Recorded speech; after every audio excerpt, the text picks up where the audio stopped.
Antes de dormir por más de 1000 años, vi cómo el mundo que conocíamos se caía a pedazos. Nuestra civilización creía haber tocado el cielo.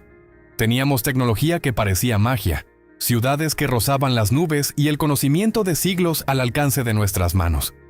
Pero el orgullo humano nos llevó a la última guerra. No solo fueron las armas nucleares. El impacto de las detonaciones fracturó la corteza terrestre, desatando megaterremotos, erupciones y tsunamis que borraron naciones enteras en cuestión de días. El cielo se volvió negro, cubierto por una capa de ceniza que bloqueó el sol. Era el fin. Pero antes del colapso, un país desarrollado intentó salvar el futuro. Crearon este lugar, una instalación militar secreta oculta en lo profundo de una montaña. Diseñaron 100 cápsulas de criostasis. 100 mentes brillantes fuimos seleccionadas. Ingenieros, médicos, genetistas y científicos. Yo era uno de ellos, especializado en química y metalurgia. El plan era perfecto. Dormiríamos durante un siglo bajo un estado de suspensión térmica, mientras la radiación de la superficie bajaba a niveles seguros. Luego, el sistema nos despertaría a todos al mismo tiempo para reconstruir la Tierra desde cero. Pero la naturaleza no sigue planes humanos. Justo cuando mi cápsula se sellaba y el frío entumecía mis músculos, un terremoto masivo, peor que cualquier bomba, sacató la montaña. Escuché los gritos de los técnicos por los altavoces, vi las alertas de error parpadear en rojo y sentí cómo toneladas de roca aplastaban los sectores contiguos. La energía principal falló, las consolas se quemaron, las comunicaciones murieron y todo se volvió negro. No supe cuántos de mis compañeros murieron aplastados en ese instante. Solo supe que nuestro reloj se había roto y que nadie vendría a despertarnos. El tiempo dejó de tener sentido para mí, atrapado en un sueño congelado.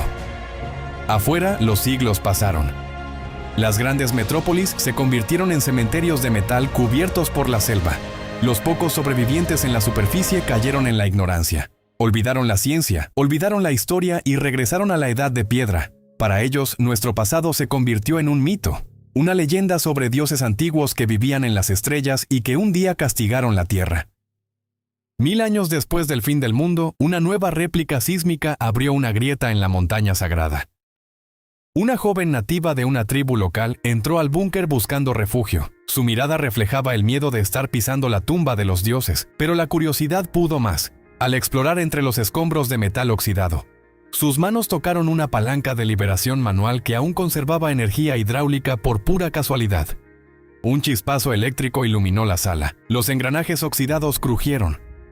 El gas congelado escapó de mi contenedor. El calor golpeó mi rostro y mi corazón volvió a latir. Mis ojos se abrieron por fin, listos para enfrentar una era que ya no me pertenecía. Mi nombre es Kael. Antes de dormir por más de 1000 años, vi cómo el mundo que conocíamos se caía a pedazos. Ahora, tras despertar en esta nueva era, me encontraba de rodillas sobre el suelo agrietado del búnker, respirando un aire pesado. Frente a mí, la joven nativa temblaba, mirándome con una mezcla de deidad y terror. Tratando de calmarla, levanté las manos despacio, mostrando las palmas en señal de paz. Le dije en voz alta: «No tengas miedo, soy un ser humano, igual que tú». Ella se sobresaltó al escucharme, pero sus ojos se abrieron aún más al reconocer las palabras. Me miró fijamente y me preguntó con desconvicción: «¿Hablas la lengua de los hombres? ¿Eres un dios antiguo de la montaña?». Negué con la cabeza con firmeza mientras me ponía de pie con dificultad. La miré a los ojos y le respondí: «No soy un dios. Mi nombre es Kael. Solo soy un hombre del pasado». Ella procesó mi nombre en silencio, bajó un poco su antorcha de madera y me indicó que debíamos salir de la cueva, ya que la montaña no era segura tras el gran temblor. Caminamos por el túnel colapsado hasta llegar a la grieta exterior. Al dar el primer paso fuera, la luz del sol me cegó por completo. Al recuperar la vista, lo que encontré me dejó sin aliento. Frente a mí se extendía una jungla colosal. A lo lejos, entre la densa vegetación, logré distinguir unas formas geométricas gigantescas cubiertas de musgo y árboles. Eran los cimientos de los antiguos rascacielos de la ciudad, convertidos ahora en simples montañas verdes. El mundo moderno había sido devorado por la naturaleza. Sira me guió a través de un sendero estrecho hasta llegar a su asentamiento. Era la aldea de la tribu del río, una comunidad pequeña protegida por una cerca precaria de troncos caídos. Al vernos llegar, los hombres salieron sosteniendo lanzas con puntas de piedra tallada. Un hombre alto, con cicatrices profundas en el rostro y una capa de piel, se interpuso bruscamente en nuestro camino. Era Ocar, el líder de la tribu. Miró mis ropas con desprecio y le gritó a Sira: ¿Por qué traes a un extranjero al asentamiento? ¿Acaso quieres buscar nuestra ruina? Sira dio un paso al frente y respondió con firmeza: Él no es un peligro, Ocar. Salió de la tumba de la montaña. Su nombre es Kael, y es un hombre del pasado. Ocar se acercó a mí con agresividad, apuntándome con su lanza directamente al centro del pecho. Me analizó de arriba abajo y gritó a la multitud: Los dioses de las leyendas no tienen hambre ni visten telas extrañas. Este sujeto es solo un vagabundo. Me quedé completamente inmóvil. Miré fijamente a Ocar y le dije con total tranquilidad: Si me matas ahora, jamás conocerás los secretos que tengo guardados. Si me perdonas la vida, verás cosas que tu mente no puede imaginar. Tú decides si quieres un cadáver o un aliado. Ocar apretó los dientes, sopesando mis palabras. Finalmente bajó la lanza y le ordenó a sus guardias: Llévenlo a la choza de herramientas del fondo. Que no salga de ahí sin mi permiso. Vigílenlo día y noche. Me encerraron en una estructura pequeña de madera. Fue en ese aislamiento donde pasé mis primeras horas, observando a través de las grietas de las paredes los graves problemas de la comunidad. El más urgente era el agua. El reciente terremoto había causado un colapso de tierra río arriba. El agua que las mujeres traían en vasijas era un lodo espeso de color marrón. En las chozas vecinas escuchaba los constantes quejidos y la tos de los niños, quienes estaban enfermando gravemente por beber esa suciedad. Al caer la tarde, Sira vino a mi cabaña a traerme un poco de alimento. Aproveché el instante y le dije en voz baja: Sira, tu gente está muriendo por culpa del agua del río. Yo puedo limpiar ese líquido, pero necesito que me consigas materiales a escondidas de los guardias. Necesito un barril de madera, arena fina de la orilla, piedras pequeñas y carbón vegetal de las fogatas. Sira confió en mí. Le tomó unas horas recolectar todo, y cuando dejó caer los materiales en mi choza, los guardias llamaron a Ocar. El líder llegó acompañado por los ancianos del consejo y una multitud curiosa. Ocar miró los elementos, soltó una carcajada y me dijo: ¿Este es tu gran secreto? ¿Jugar con barro como un niño? Le pedí que me permitiera salir al centro de la plaza para demostrarlo. Bajo la mirada de los guerreros, armé un filtro de purificación básico. Coloqué las piedras en el fondo, luego una capa gruesa de carbón vegetal triturado para absorber las impurezas y finalmente la arena fina. Ante el silencio de todos, vertí una vasija de agua lodosa por la parte superior. Pasaron unos minutos de alta tensión. Ocar sonreía creyendo que había fallado, pero de pronto, por la base del barril, comenzó a salir un hilo de agua completamente limpia y cristalina. Tomé una vasija, recogí el agua y bebí un largo trago frente a ellos. Luego le entregué el recipiente a una madre cuyo hijo ardía en fiebre. El niño bebió con desesperación. Los ancianos del consejo, asombrados por lo que consideraban un milagro, intercedieron de inmediato por mí. Ocar, viendo la reacción del pueblo, no tuvo más remedio que dejarme libre, aunque su mirada reflejaba una profunda hostilidad. A partir de ese día, mi situación cambió. Ocar ya no podía encerrarme, y decidí usar las siguientes semanas para transformar la aldea por completo y ganarme la confianza absoluta de la gente. No me detuve solo en el agua. Organicé a los jóvenes para construir 3 filtros más grandes, asegurando agua pura para todo el asentamiento. Las fiebres y las enfermedades estomacales desaparecieron en menos de 4 días. Luego me enfoqué en la comida. La tribu del río dependía de la caza diaria, y mucha carne se desperdiciaba porque se pudría rápidamente bajo el calor del sol.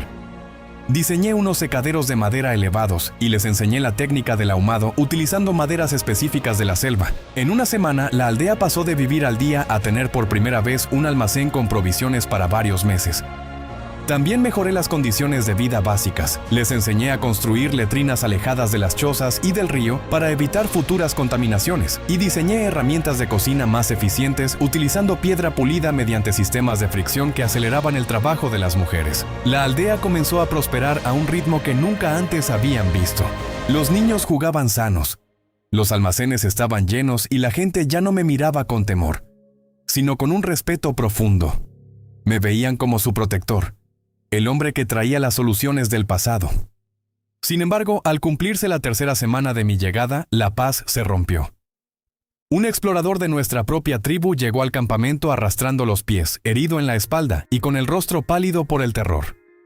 El consejo de ancianos se reunió de inmediato en la cabaña principal bajo la luz de las antorchas.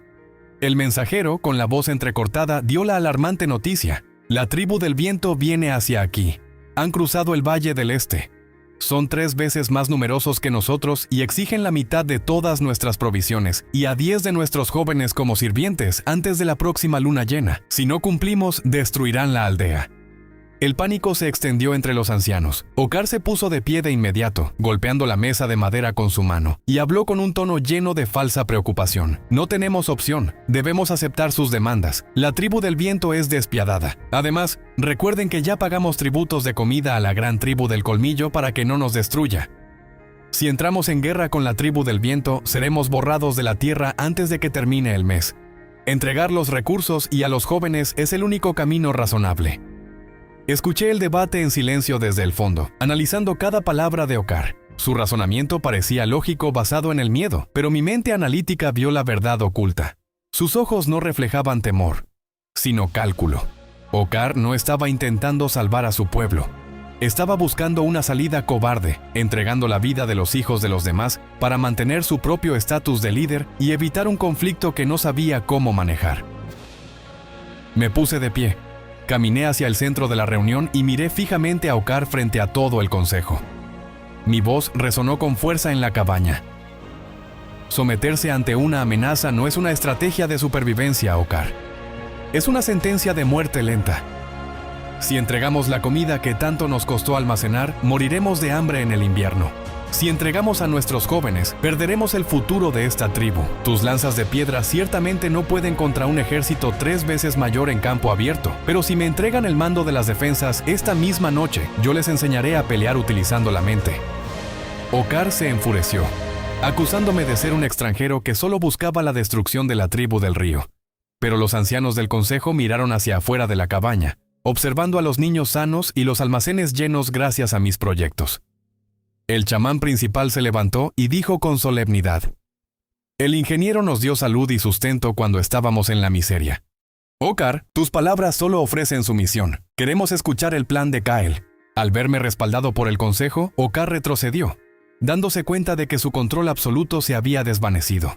Me arrodillé en el suelo de la cabaña y, utilizando una rama, comencé a trazar los primeros diagramas de defensa estratégica que la tribu del río implementaría para cambiar el destino de este valle.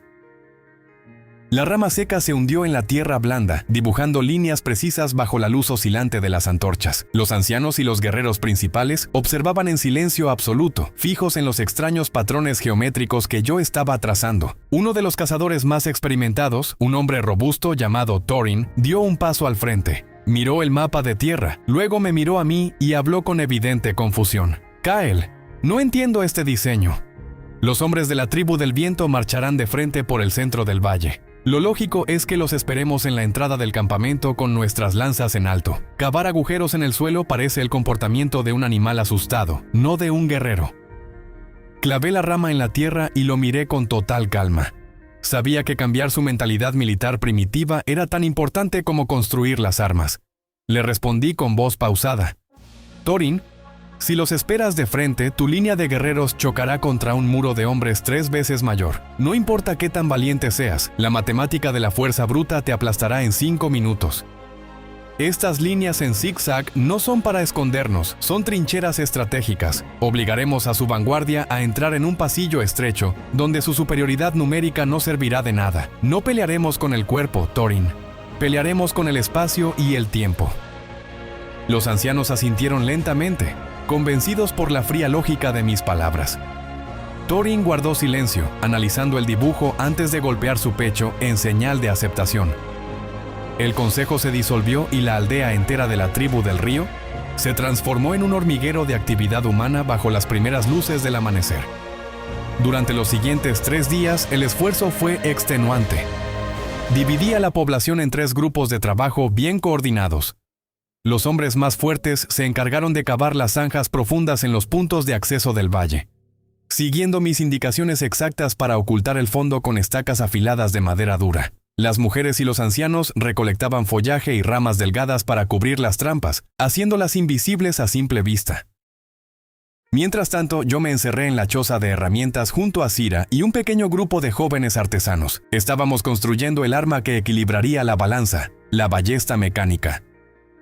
Observar a estos jóvenes trabajar el hueso y la madera con tanta dedicación me hacía reflexionar profundamente durante las noches de vigilia. A veces me paraba en la entrada de la choza, mirando la silueta oscura de la montaña sagrada en el horizonte. Pensaba en mi antiguo mundo, en las ciudades de cristal que ahora eran colinas verdes, y una intensa melancolía me invadía. Pero el pensamiento más pesado en mi mente era el de mis compañeros. En lo profundo de esa montaña, protegidas por toneladas de roca, aún quedaban 99 cápsulas de criostasis intactas. Allí dormían soldados de élite, médicos y generales de mi era. Una parte de mí sentía una inmensa soledad y el deseo urgente de despertarlos para no estar solo en este milenio. Sin embargo, el miedo congelaba mis intenciones. Si despertaba a un general de mi tiempo, ¿qué pasaría con esta gente? Lo más probable es que usara su conocimiento superior para esclavizar a la tribu del río, imponer su fuerza militar y reiniciar el ciclo de guerra que destruyó la tierra la primera vez. Estos nativos eran inocentes, ignorantes de la maldad avanzada. Decidí que el secreto del búnker moriría conmigo por el momento. Primero debía salvarlos de su realidad actual. Al cuarto día terminamos el primer prototipo funcional de la ballesta. Era una estructura robusta de madera de roble, con un arco de torsión reforzado con tendones de animales y un mecanismo de gatillo tallado en hueso pulido. Llamé a Jiro, un joven de apenas 16 años que nos había estado ayudando con los materiales, y le entregué el arma. El joven la tomó entre sus manos con un temor evidente, mirando el artefacto como si fuera un objeto maldito. Le hablé con suavidad. No tengas miedo, Jiro. Coloca tu pie en el estribo de metal del frente. Tira de la cuerda con ambas manos hasta que escuches el clic del hueso y coloca este perno de madera en la ranura. Jiro siguió mis instrucciones minuciosamente. El arco de la ballesta se tensó con un crujido seco, acumulando una energía cinética tremenda. Lo guié hacia el centro de la plaza de la aldea, donde había colocado un escudo de cuero grueso y madera gruesa a unos 50 metros de distancia. Le dije al oído, apunta a través de la línea de madera, mantén los brazos firmes y presiona la palanca inferior. El joven apretó el gatillo. El sonido del disparo fue un golpe seco que resonó en todo el asentamiento. El perno de madera viajó a una velocidad que el ojo humano apenas pudo seguir, impactando directamente en el centro del escudo. El proyectil no solo dio en el blanco, sino que perforó el cuero grueso y astilló la madera sólida por completo, quedando clavado con firmeza. Jiro dio un paso atrás, soltando el aire que contenía, mirando sus propias manos en un estado de shock absoluto. Los guerreros adultos que estaban cerca se acercaron corriendo, contemplando el daño del escudo con rostros pálidos de asombro. Un arco normal de la tribu requería años de entrenamiento físico para lograr la mitad de esa fuerza, y un joven sin musculatura militar lo había logrado en un segundo apretando un trozo de hueso. Cira me miró con una sonrisa llena de orgullo y exclamó para que todos escucharan: «La ciencia del ingeniero nos dará la victoria». El miedo comenzó a disiparse en los ojos de la gente, reemplazado por una confianza férrea en el futuro. Sin embargo, la traición interna no tardó en manifestarse. La quinta noche, mientras realizaba una ronda de inspección solitaria por la línea de trincheras del sector norte, escuché el crujido de unas hojas secas cerca del perímetro exterior. Me oculté de inmediato detrás de un matorral denso, manteniendo la respiración contenida. Una silueta alta avanzaba con sigilo en la oscuridad de la selva. Cuando la luz de la luna filtró entre los árboles, reconocí el rostro con cicatrices. Era Okar, el antiguo líder.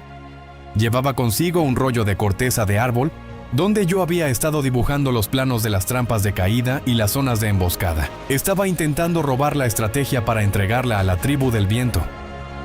Salí de mi escondite y me interpuse en su camino, hablándole con voz fría y cortante. «Es una lástima, Okar. Pensé que tu cobardía tenía un límite, pero veo que estás dispuesto a vender la sangre de tus propios hijos con tal de mantener un poco de poder». Okar se sobresaltó, pero al verse descubierto, sus ojos se llenaron de un odio asesino. Desenvainó un largo cuchillo de piedra tallada y me siseó con rabia. «Tú nos vas a destruir a todos, extranjero. La tribu del viento nos masacrará por tu arrogancia. Si les entrego estos dibujos, ellos me perdonarán la vida y me mantendrán como el único gobernante de este río. Muérete de una vez». El hombre se lanzó hacia mí con una velocidad sorprendente, tirando un corte directo a mi cuello. Logré esquivar el impacto por puro instinto, rodando sobre la tierra húmeda. Ocar era mucho más fuerte y experimentado en el combate físico que yo. Intentó atacarme de nuevo, pero antes de que su cuchillo bajara, un grito rompió el silencio de la noche. Era Thorin, quien venía haciendo la ronda de guardia junto a 2 guerreros armados con las nuevas ballestas. «¡Detente, traidor!», gritó Thorin mientras levantaba su arma. Ocar, viéndose acorralado y superado, tomó una decisión desesperada. Lanzó su cuchillo de piedra directamente hacia el pecho de uno de los guardias, hiriéndolo en el hombro, y se arrojó hacia la maleza espesa de la jungla profunda. Thorin disparó su ballesta de inmediato en la oscuridad. Escuchamos un gemido de dolor prolongado entre las plantas, lo que indicaba que el proyectil había alcanzado su objetivo, pero el follaje era demasiado denso. Ocar logró escapar, perdiéndose en el territorio de la tribu del viento. Al amanecer, la aldea entera se reunió en la plaza principal. La noticia de la fuga de Ocar había corrido como la pólvora. Sabíamos lo que significaba. El enemigo ahora tendría información sobre nuestras intenciones de pelear. Aunque Ocar no entendía completamente el funcionamiento científico de las trincheras ni de las ballestas, la guerra ya no era una posibilidad lejana, era una realidad inminente que tocaría nuestra puerta en cualquier momento. Me paré frente al pueblo, mirando sus rostros preocupados pero decididos. Levanté la ballesta de giro en el aire y hablé con firmeza absoluta. El traidor ha huido con nuestros secretos, pero no conoce nuestra fuerza. Ellos vendrán creyendo que encontrarán a una tribu asustada lista para la esclavitud. En su lugar encontrarán un muro de ingenio y una lluvia de fuego que jamás olvidarán. Manténganse en sus puestos. La tribu del río no caerá. Un grito unísono de guerra resonó en todo el valle, consolidando mi liderazgo definitivo. Horas más tarde, los silbatos de caña de los exploradores en las torres de vigilancia comenzaron a sonar con fuerza en la distancia. El horizonte del este se llenó de una densa columna de polvo. La tribu del viento había llegado. La noche previa a la gran asamblea, el frío del valle se sentía más pesado que de costumbre. En el centro de la cabaña comunal, una fogata soltaba chispas hacia el techo de paja. Los rostros de los 7 ancianos del consejo estaban iluminados por el fuego, reflejando una preocupación profunda. Thorin estaba sentado a mi lado, con los brazos cruzados, mientras Sira permanecía de pie detrás de los ancianos, escuchando en silencio. El viejo Mara, el anciano de mayor edad de la tribu, aclaró su garganta seca y rompió el silencio. «Kael, apreciamos lo que has hecho con el agua y la comida, pero defender el desfiladero es diferente. La tribu del viento viene a matarnos o a llevarse a nuestros hijos. Si cerramos la entrada con troncos, nos quedaremos atrapados aquí dentro. ¿Qué pasará si la guerra dura más de unos días? ¿Cuál es el plan para después? No podemos vivir escondidos para siempre». Miré a los ojos de cada anciano antes de responder. Sabía que no solo debía planear la batalla, sino darles una visión de futuro. «Mara, la tribu del viento solo ataca para robar, porque ellos no saben almacenar comida ni cuidar sus tierras. Si ganamos esta batalla, no nos quedaremos escondidos. El plan a largo plazo es expandir nuestros huertos dentro del valle y entrenar a los jóvenes en turnos rotativos de vigilancia. Si somos capaces de sostenernos sin salir del valle, nos volveremos invulnerables. El desfiladero no será nuestra prisión, será nuestra fortaleza». Thorin asintió golpeando la mesa de madera con el puño. «Kael tiene razón, Mara. Prefiero pelear en un pasillo estrecho donde mis hombres tengan una oportunidad, que ser cazados en campo abierto como animales». La reunión terminó tarde, pero los ancianos se retiraron con una calma que no habían tenido en semanas. Al salir de la cabaña, la luna llenaba el valle de una luz plateada. Me quedé parado junto a la empalizada, respirando el aire de la noche, cuando sentí unos pasos suaves detrás de mí. Era Sira. «¿Estás pensando en tu antiguo mundo otra vez, verdad?», preguntó Sira con suavidad, colocándose a mi lado. Su hombro rozó el mío y sentí un calor reconfortante en medio del frío. «Un poco», admití mirándola. Pensaba en lo fácil que era todo antes y en lo complejo que es ahora cada pequeño paso. Me da miedo que, al intentar ayudarlos, termine trayendo los mismos errores del pasado. Sira se giró hacia mí. En la penumbra, sus ojos negros brillaban con una mezcla de ternura y determinación. Cortó la distancia entre los dos y me tomó de las manos. Sus dedos estaban tibios contra los míos. «Kael, Tú no eres como los líderes destructores de tus historias. Tú escuchas a los ancianos, respetas a Thorin y nos estás enseñando a no tener miedo. Yo no sé cómo era tu pasado, pero sé que quiero estar en el futuro que estás construyendo aquí. No estás solo en esto. Sus palabras me tocaron el fondo del alma. Nos quedamos mirando fijamente por unos segundos. El silencio de la selva nos rodeaba y la tensión entre los dos era casi eléctrica. Estuve a punto de acercarme más, pero un grito desde la zona de trabajo nos devolvió a la realidad. Al día siguiente, el problema en el desfiladero era puramente físico. Thorin y un grupo de 5 jóvenes guerreros intentaban arrastrar un tronco colosal de roble para cruzarlo en la entrada del pasillo. Estaban usando cuerdas de cuero, tirando con todas sus fuerzas, pero el tronco apenas se movía unos centímetros antes de atascarse en la tierra blanda. Los muchachos estaban exhaustos y frustrados. ¡Maldición!, gritó uno de los jóvenes, un chico llamado Darien, soltando la cuerda. Este tronco es demasiado pesado. Ni con toda la fuerza de la tribu junta podremos moverlo hasta la entrada. Es imposible. Me acerqué al grupo, seguido por Sira y Yael. Miré el tronco y luego miré a Darien. No es imposible, Darien. El problema es que están peleando contra la fricción de la tierra de frente. Estás usando solo tus músculos y la mente es más fuerte que cualquier músculo. Yael. Ve a buscar 4 troncos delgados y perfectamente redondos de los que cortamos ayer. Yael corrió y regresó en un minuto con los troncos delgados. Le pedí a Thorin que usara una rama larga como palanca para levantar ligeramente la punta del gran roble y colocamos los troncos redondos abajo, de forma transversal. Ahora Darien, Thorin, empujen el tronco desde atrás despacio, les dije. Los guerreros miraron el invento con desconfianza. Thorin apoyó sus manos en el roble y empujó. Para el asombro de todos, el roble gigante se deslizó hacia adelante con una suavidad increíble, rodando sobre los troncos delgados inferiores como si flotara sobre el agua. Darien abrió los ojos de par en par, soltando una carcajada de puro asombro. «Está caminando solo», exclamó Darien mirando a los demás muchachos. «Kael, esto es increíble. ¿Cómo se llama esta magia?» «No es magia, Darien. Se llaman rodillos de madera», les expliqué, haciendo que todos se acercaran para ver el movimiento. El tronco redondo convierte la fricción de arrastre en fricción de rodamiento, que es muchísimo menor. Ahora presten atención. A medida que el roble avance y deje atrás un rodillo, el último de la fila debe correr y colocarlo al frente. Así podemos mover cualquier peso en este mundo. Darien, ahora tú estás a cargo de mover los materiales pesados del muro. Enséñale a los demás. El joven Darien se infló de orgullo, asintiendo con la cabeza, y empezó a dar órdenes a sus compañeros usando el nuevo método. Ver a los muchachos aprender y organizarse por sí mismos me dio una tremenda satisfacción. Ya no me veían como un brujo, sino como un maestro. El desfiladero temblaba con los gritos de guerra de la tribu del viento. Eran casi un centenar de hombres corriendo con la desesperación reflejada en sus rostros pintados con ceniza. No venían por gloria. Venían empujados por el hambre. Al frente del cuello de botella, Thorin mantenía su hacha levantada, con los músculos en tensión, esperando mi señal.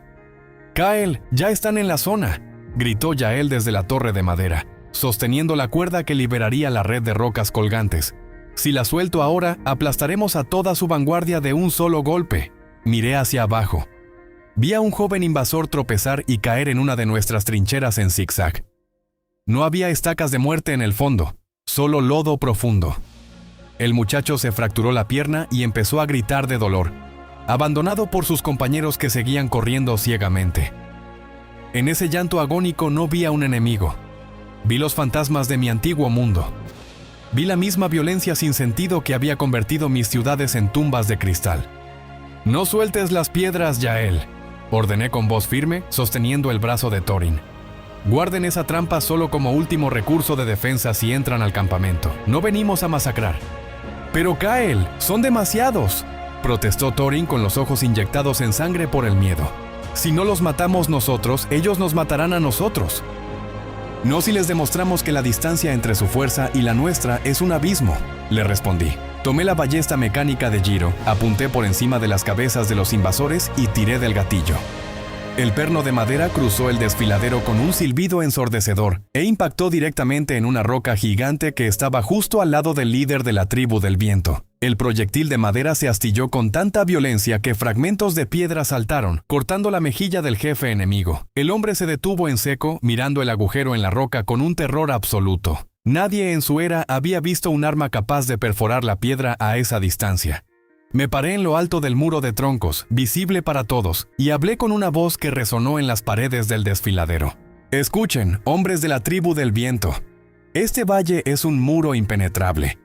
Tienen guerreros atrapados en nuestras zanjas y nuestras armas pueden alcanzarlos antes de que den un solo paso más.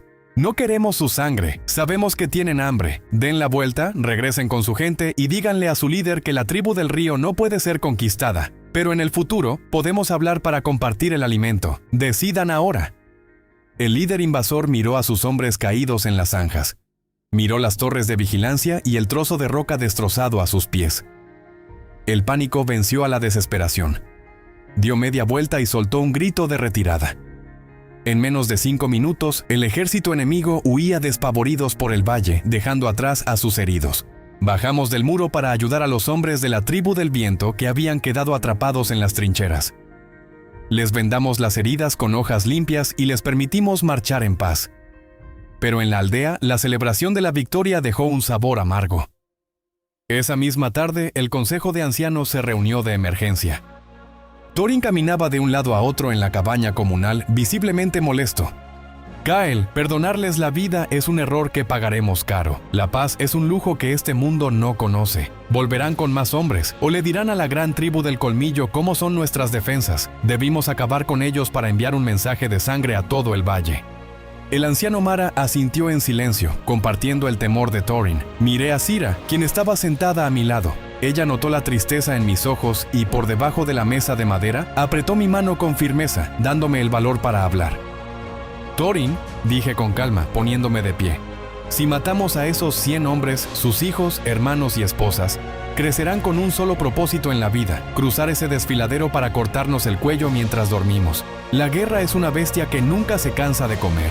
Mi mundo, el lugar de donde vengo, tenía armas que podían evaporar montañas enteras, y cayó porque todos pensaban como tú. Pensaban que la paz era innegociable y que la única solución era el exterminio del otro. No voy a repetir ese error aquí. Mi objetivo no es crear una aldea protegida por cadáveres. Mi plan es unir a todas las tribus del valle bajo una sola bandera de conocimiento. La guerra será siempre nuestro último recurso. Un silencio pesado cayó en la cabaña. Los ancianos meditaron mis palabras. No estaban completamente convencidos, porque el miedo de generaciones es difícil de borrar, pero respetaban mi sabiduría. El viejo chamán levantó la mano y dictaminó. El ingeniero nos ha salvado sin derramar una sola gota de sangre de nuestra tribu. Por ahora, seguiremos su ley de paz. Al caer la noche, el ambiente se relajó. Para calmar la tensión acumulada, los niños y los jóvenes de la aldea encendieron una enorme fogata en la plaza principal. Darien, Jiro y Yael se sentaron en el suelo alrededor del fuego y pronto se sumaron los adultos. Cira se sentó muy cerca de mí, compartiendo una manta de piel para protegernos del frío nocturno. Gael, pidió el pequeño Yael con los ojos brillando bajo las brasas. Cuéntanos del pasado. Háblanos de ese mundo donde las montañas se evaporaban. Queremos saber qué había antes de la gran selva. Miré las llamas y luego los rostros expectantes de esa gente inocente. Suspiré profundamente y comencé a hablar. En el pasado, el mundo era un lugar maravilloso, lleno de cosas que hoy les parecerían milagros de los dioses. Existían unas cajitas mágicas que podían guardar cualquier alimento por meses y mantenerlo tan frío como la nieve del invierno, sin que se pudriera. Había luces que no necesitaban fuego y que iluminaban ciudades enteras por la noche, volviéndola tan clara como el día. Los niños soltaron exclamaciones de asombro. Darien interrumpió, maravillado. ¿Y cómo se movían, Gael? ¿Tenían que caminar por días en la selva? No, sonreí. Teníamos aves gigantescas hechas de un material brillante que volaban por encima de las nubes y llevaban a cientos de personas de un lado del mundo al otro en cuestión de horas. Y si estabas enfermo, existían aguas medicinales y hombres de ciencia que podían curar enfermedades de la panza o del pecho antes de que te causaran dolor. Nadie moría por beber agua del río. Cira me miró de reojo, fascinada por la belleza de ese relato, pero notó cómo mi tono de voz se volvía más grave al continuar. Pero junto a todas esas cosas buenas, la gente del pasado se volvió codiciosa. Olvidaron cómo hablar entre ellos. Empezaron a construir paredes invisibles para separarse y crearon herramientas cuyo único propósito era destruir la vida a gran escala. Destruyeron los árboles, envenenaron el aire que respiraban y los ríos se volvieron veneno negro por culpa de sus fábricas. Al final, las mismas máquinas que los transportaban se convirtieron en armas que quemaron el mundo entero en un solo día. La plaza se quedó en un silencio sepulcral. Los rostros de los nativos ya no mostraban maravilla, sino una profunda tristeza y temor. Thorin, que escuchaba desde la sombra de una choza, bajó la cabeza con respeto. Sira se inclinó hacia mí, recostando su cabeza suavemente en mi hombro frente a todos, y habló en un murmullo que todos alcanzaron a oír. Por eso nos proteges de nosotros mismos. No quieres que repitamos esa historia. Exacto, Sira, le respondí rodeándola con mi brazo para darle calor. El conocimiento no es para dominar a los demás. Mi deseo es que un día volvamos a tener esas luces nocturnas, los refrigeradores para la comida y las medicinas para sus hijos, pero sin la codicia ni la violencia que lo arruinaron todo. Vamos a construir ese futuro juntos, paso a paso, enseñándoles a los demás que la mente y la unión son más fuertes que cualquier hacha de piedra. Los jóvenes asintieron con una determinación nueva en sus ojos. Ya no veían la ciencia como un truco de guerra, sino como una promesa de un mundo mejor. La revolución de la tribu del río ya no era por supervivencia, ahora era por la reconstrucción de la humanidad. A la mañana siguiente, el humo de la gran fogata ya se había disipado. Pero las palabras sobre el pasado se habían quedado flotando en la mente de todos. Caminé hacia la parte trasera del valle, acompañado por Yael y Sira. Si realmente queríamos cumplir la promesa de compartir comida con los pueblos hambrientos, en lugar de matarlos, necesitábamos multiplicar nuestros recursos dentro del refugio seguro de las montañas. Thorin se nos unió a mitad del camino, cargando un mazo de madera al hombro. Miró el suelo rocoso e inclinado del fondo del valle y rascó su barba con duda. Joven, entiendo que quieras sembrar aquí dentro para no depender de la selva exterior, pero este suelo no sirve, está en bajada. Cuando lleguen las lluvias de la temporada alta, el agua correrá con fuerza y se llevará las semillas y la capa de tierra buena directo al río. Los antiguos intentaron plantar en estas laderas y siempre terminaron perdiendo el trabajo. Sira dio un paso al frente, analizando la pendiente con los brazos cruzados. Es verdad, Kael.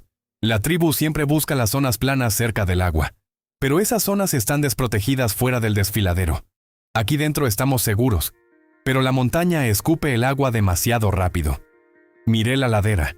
El problema no era la tierra, sino la falta de control sobre la gravedad y la erosión. La montaña no escupe el agua, Thorin. Simplemente obedece a la gravedad, les dije, agachándome para tomar un poco de tierra seca. Si el agua corre en línea recta hacia abajo, destruye la siembra. Pero si obligamos al agua a caminar despacio, de lado, la tierra tendrá tiempo de beber. Vamos a transformar esta ladera en una escalera de vida. Vamos a construir terrazas de cultivo. Yael me miró arqueando una ceja, sin comprender el concepto. ¿Una escalera en la montaña? ¿Cómo podemos saber si las líneas están rectas en una ladera tan deforme? Para eso, usaremos una herramienta del pasado que cualquiera de ustedes puede construir en 5 minutos, respondí. Tomé 3 ramas largas de pino que Darien había dejado cerca y un trozo de enredadera flexible. Yael, ayúdame a amarrar estas 2 ramas formando una letra A gigante. Luego cruzaremos esta tercera rama en el medio. Los muchachos se acercaron, curiosos. Darien dejó de acomodar los troncos de la empalizada para observar el invento de madera. Amarramos una cuerda delgada de fibra en la punta superior de la estructura y en el extremo inferior colgué una piedra pequeña y pesada que quedaba bailando en el centro de la barra transversal. Los 3 emisarios de la tribu del viento avanzaron por el desfiladero con las manos en alto, desarmados y con la cabeza baja. No venían con la arrogancia de los conquistadores, sino con la desesperación de los moribundos. Entre ellos cargaban a su líder, el mismo hombre cuya mejilla había sido cortada por la astilla de piedra de mi ballesta. El hombre deliraba por una terrible infección. La fiebre lo estaba consumiendo vivo. «Ancestros de la montaña», dijo uno de los emisarios arrodillándose sobre la tierra. «Nuestro jefe está muriendo. La piedra que lanzaron con su arma sembró un veneno en su carne. Venimos a pedir clemencia. Si nos ayudan, juramos que nuestra tribu jamás volverá a cruzar este valle con intenciones de guerra». Thorin apretó el mango de su hacha, desconfiado, pero di un paso al frente y examiné la herida del jefe enemigo. Estaba inflamada y llena de pus. Para esta era, una infección así era una sentencia de muerte segura, pero para mí, solo requería higiene básica y plantas antisépticas. Llévenlo a la cabaña médica, ordené a Yael y Darien. Hirvan agua limpia y traigan las hojas de sauce y menta que recolectamos. Sira me miró de reojo y asintió en silencio, comprendiendo de inmediato la estrategia. No había espacio para vacilaciones. Mantener con vida a ese hombre era nuestra mejor oportunidad para asegurar el valle sin derramar más sangre. Mi mente estaba completamente fija en la logística del futuro. El destino de esta civilización dependía de los cimientos que construyéramos hoy. Sin embargo, la paz no es un camino fácil cuando el odio ha echado raíces profundas. Esa misma noche, mientras el jefe del viento descansaba bajo el efecto de las plantas, una sombra se filtró en la cabaña médica. Era Malok, uno de los guerreros más veteranos y resentidos de nuestra tribu, el mismo que había perdido a su familia en las incursiones de los años anteriores. Malok sostenía una daga de piedra afilada sobre el cuello del líder enemigo dormido. «Tu debilidad nos va a matar a todos, joven», siseó Malok al verse descubierto por mí en la entrada. «Estos malditos del viento solo entienden el lenguaje de la muerte. Si este perro muere aquí, su tribu se dispersará por el miedo. No dejaré que un extranjero que vino de la montaña nos condene». «Baja el arma, Malok», le dije con voz gélida sin retroceder un solo paso. «Matar a un hombre dormido que vino a pedir paz no es fuerza, es cobardía. Si derramas esa sangre, condenarás a nuestra tribu a una guerra eterna de venganza». Malok soltó un grito de rabia y en lugar de obedecer, se abalanzó directamente contra mí con la daga en alto. No buscaba solo al enemigo, quería eliminarme para tomar el control de la aldea. Pero antes de que su arma pudiera rozarme, una enorme figura emergió de la oscuridad de la cabaña. Era Thorin. El hacha de Thorin cruzó el aire con una velocidad pasmosa. El impacto fue seco y definitivo. Malok cayó al suelo de tierra, sin vida, con los ojos abiertos en una expresión de sorpresa eterna. El traidor había sido ejecutado. «La ley del ancestro es la ley de la tribu, Malok», murmuró Thorin, limpiando su arma con frialdad. «Quien conspira contra nuestra supervivencia desde adentro no merece un lugar en este valle». Al día siguiente, el jefe de la tribu del viento despertó con la fiebre rota y la mente clara. Cuando se enteró de que lo habíamos curado y de que habíamos ejecutado a uno de nuestros propios guerreros para proteger la tregua, se arrodillándose ante mí con un respeto reverencial. «Nos han dado la vida 2 veces», declaró el jefe con solemnidad. «A partir de hoy, mi pueblo y el tuyo son un solo cuerpo». Las semanas siguientes fueron una era de progreso para el valle. Mostramos a la tribu del viento los beneficios de la unión. Les enseñamos a construir el nivelador de madera para crear sus propias terrazas de cultivo en las colinas exteriores, multiplicando sus fuentes de alimento. Juntos unimos las habilidades de caza de su gente con las técnicas de filtrado de agua y herramientas mecánicas que yo compartía con los jóvenes. La escasez desapareció, y por primera vez en generaciones, los niños de ambas tribus jugaban juntos en la plaza sin temor. La fuerza del conocimiento compartido demostró ser 1000 veces más poderosa que cualquier hacha de guerra. Habíamos creado un faro de esperanza en medio del mundo salvaje, pero el eco de nuestra prosperidad viajó demasiado rápido a través de la densa selva, directo a los oídos de los verdaderos monstruos del continente. La paz que habíamos construido con tanto esfuerzo se quebró al amanecer con el sonido de un cuerno de hueso. El eco resonó en las paredes de piedra del desfiladero, un sonido agudo y lúgubre que congeló la sangre de todos en el campamento. Los centinelas de la torre dieron la alarma de inmediato. No eran saqueadores comunes. Un contingente de guerreros fuertemente armados, con rostros pintados de negro y colmillos de depredadores colgados al cuello, se detuvo justo en la entrada del valle. Al frente del grupo marchaba un hombre imponente, cubierto con una pesada capa de piel de oso.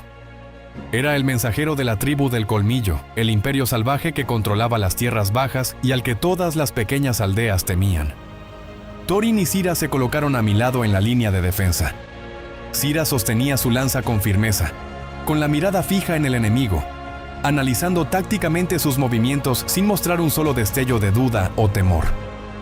El mensajero avanzó con paso arrogante y clavó su lanza en la tierra, mirando con desprecio nuestra empalizada y las nuevas terrazas de cultivo.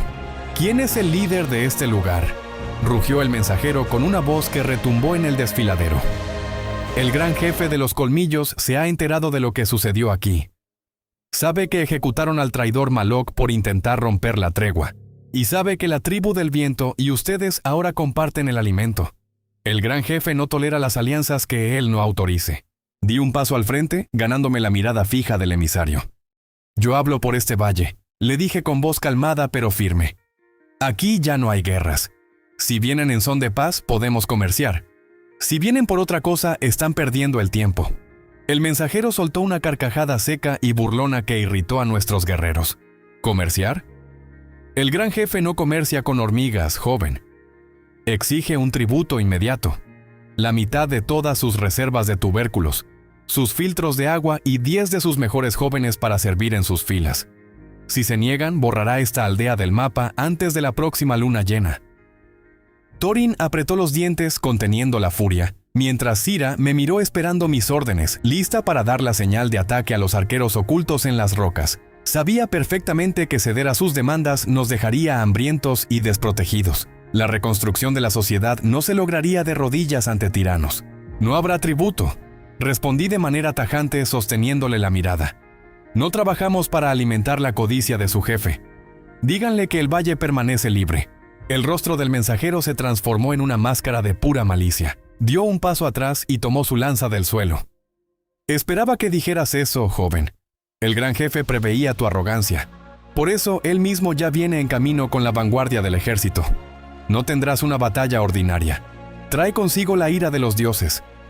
El emisario señaló con su mano hacia la cresta de la montaña más alta, que conectaba el valle con el camino exterior. El horizonte comenzó a temblar. A lo lejos, las copas de los árboles se sacudían mientras el sonido de tambores de guerra de cuero pesado retumbaba a la distancia. Un enorme contingente de cientos de soldados de la tribu del Colmillo apareció en la línea del cielo, descendiendo lentamente hacia nuestras tierras. Pero lo que realmente paralizó a nuestra tribu no fue el tamaño del ejército, sino lo que arrastraban en el centro de la formación. 12 hombres corpulentos tiraban de pesadas cadenas de hierro, arrastrando una colosal y monstruosa estructura de metal oscuro sobre gruesas ruedas de madera reforzada. Era un objeto alargado, un cilindro de hierro negro, macizo y hueco en su extremo delantero, que brillaba con un destello frío y siniestro bajo la luz del sol. El pueblo entero retrocedió, cayendo de rodillas por el pánico místico. Los ancianos comenzaron a rezar a los espíritus, aterrorizados ante la presencia de lo que el enemigo llamaba una criatura divina, que escupía el trueno y despedazaba las montañas con un solo rugido. Cira se mantuvo de pie a mi lado, apretando los puños con fuerza, sin deponer su actitud de combate ante aquella monstruosidad metálica que avanzaba hacia nosotros. Thorin, por primera vez, dejó caer un poco su hacha, abrumado por el miedo a lo desconocido. Miré fijamente el artefacto a la distancia. Mientras todos los demás veían un dios de la destrucción o un castigo divino insuperable, mis ojos reconocieron de inmediato la silueta, los remaches de metal y la estructura del pasado. No era un dios, ni magia, ni una fuerza del más allá. Era tecnología antigua, un arma devastadora que la ignorancia de esta era había convertido en mito. La verdadera guerra por el futuro del mundo acababa de comenzar.